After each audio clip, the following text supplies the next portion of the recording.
नमस्कार भागवत प्रेमियों भाइयों बहन। ठाकुर जी का मोहिनी रूप देखकर महादेव जी का मोहित होना, नारद जी ने कैलाश पर जाकर शिव जी से पूछा, क्या आपने नारायण के मोहिनी रूप का दर्शन किया? तो शिव जी मोहिनी स्वरूप के दर्शन करने के लिए सब परिवार वैकुंठ धाम पधारे। नारायण जी ने शिव जी का स्वागत करते हुए आगमन का कारण पूछा। शिव जी ने बताया कि वे तो उनके दर्शनार्थ पधारे हैं। भगवान ने कहा कि मैं तो सामने ही उपस्थित हूं। शिव जी ने कहा, मैं आपके मोहिनी स्वरूप का दर्शन करना चाहता हूं। प्रभु, आपने तो काम दहन किया है, फिर भी ऐसा मोह क्यों है? शिव जी कहा, मैंने आपके सभी जन्म देखे हैं, अतः इस मोहिनी अवतार को भी देखना है। प्रभु ने लीला की रचना की, एक सुंदर उद्यान और उसमें पुष्प गुच्छे खेलती हुई सौंदर्यवती युवती।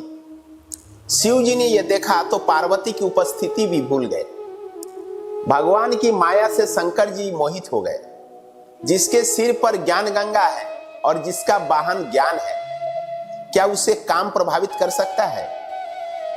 किंतु शिव जी ये बताना चाहते हैं कि भगवान की माया को पार करना बड़ा ही कठिन कार्य है। गीता में कहा गया है, देवी हृदयशा गुणमयी मम माया दुरत्या मामे पे प्रपद्यन्ते माया मित्ता तरंतिते। मेरी इस माया को पार करना बड़ा कठिन है, किंतु जो मेरी शरण में आता है वो अनायास ही इस माया को पार कर जाता है।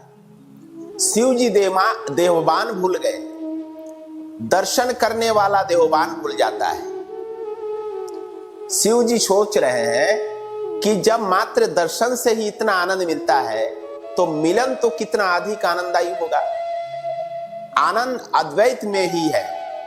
शिव जी मिलनातुर होकर दौड़ पड़े। वे प्रेम से आलिंगन देने गए तो वहां चतुर्भुज नारायण प्रकट हुए। हरि और हर का मिलन हुआ। हरि और हर वैसे तो एक ही है। शिव जी ने कैलाश वापस आकर ऋषियों को उपदेश दिया, मेरे श्री कृष्ण की माया सभी को नचाती है। मन का कभी भरोसा न करो, यह माया कब पतन के गर्त में फेंक देगी इसका कोई पता नहीं। मैं जितेंद्रिय हूं, ऐसा गर्व कभी मत करो। मन में सूक्ष्मता से छिपे हुए विषय अवसर पाते ही प्रकट हो जाते हैं। माया के पर्दे को हटाने के लिए मन को कृष्णमय बना दो। बड़े बड़े ऋषि मुनि भी भटक गए थे, फिर आज तो कलियुग है।